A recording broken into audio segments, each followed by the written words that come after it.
How was his face? How did he really look? What color he was? So the face, it was slightly round, not exactly round, but slightly round, and it was not like an elongated face, or and his cheeks were full of flesh, and his mouth was moderately wide. That's what the hadith mentions. And what about the eyebrows? SubhanAllah, they even record this one. Eyebrows, his eyebrows did not meet in the middle like many people do. It was separate, and it was dense, and it's also recorded that sometimes when he was very angry, there was like this vein in between, and that would like thicken. It would like get used to expand a little bit when he get angry. So that was seen. What about his eyes? His eyelashes were long. That was one thing, and his eyes were extremely black. Like some people have brownish pupil inside it, but his was completely black. And the whiteness in the eye, it had like red lines. Was not completely white. It has little red lines in there. And just because the face, the teeth. It's mentioned it was thin and bright, and they said that when he talked, an illumination emitted from his teeth that could easily be seen. And we know that he used to use miswak a lot, all the time, many times. And it's also said that the front teeth had a little space between them, and the front teeth were wide and spread out. It's not collapsed to each other. And what was his complexion? What was his color? He was not black. He was not brown. He was more towards white. You can say it's more like wheat colored complexion. Was also like, it has like you can say whiteness, white with redness in it, a little bit red in there. So that was his complexion. It was more towards that. And as they would say that his face would shine like a full moon. Hind ibn Abi Hala, we have a lot of ahadith from her. That's what she described. Was very, very attractive.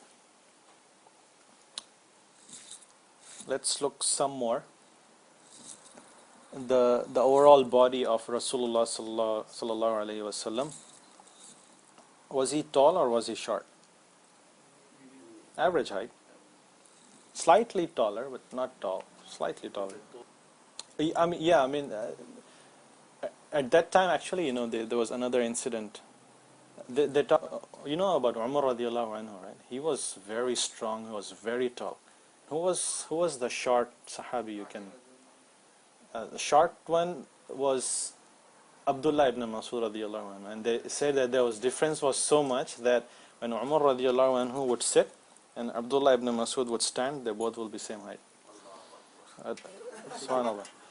Yeah, that was the case. But Rasulullah sallallahu alaihi wasallam was average, was a little bit tall, but they had different heights that time.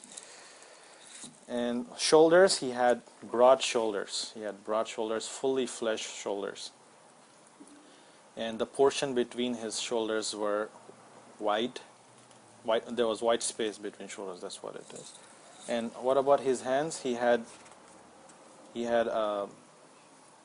long forearms, and his palms were wide and fully fleshed.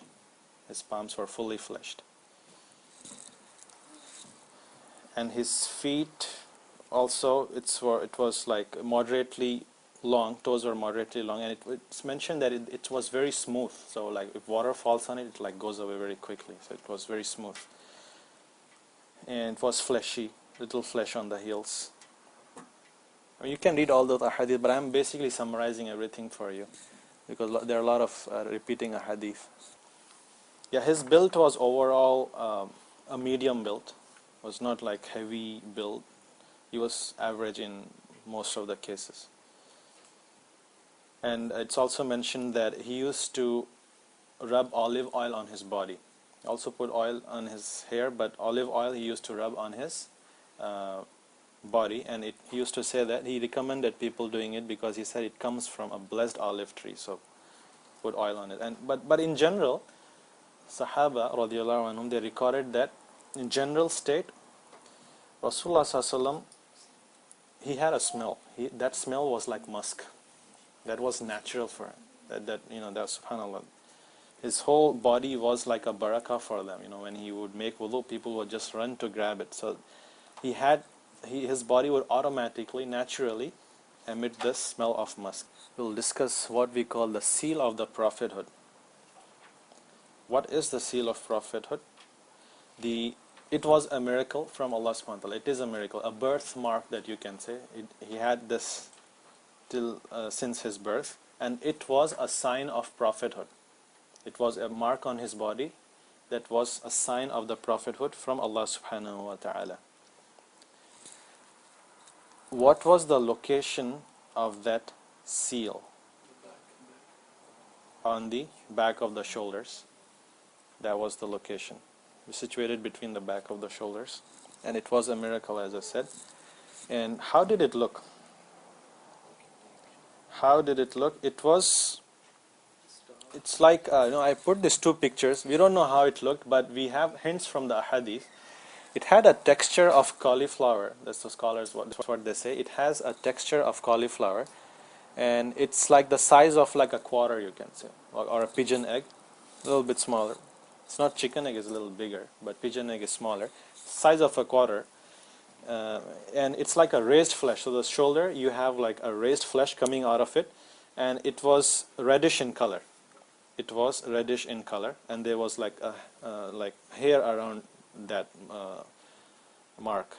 So they used to call it seal of Rasulullah sallallahu alaihi wasallam. Why do they call it? Because that seal, that mark, nobody else will have that mark. Only he will have, and that was from Allah subhanahu wa ta'ala as a sign that now that he will be the last prophet now. So that's the seal.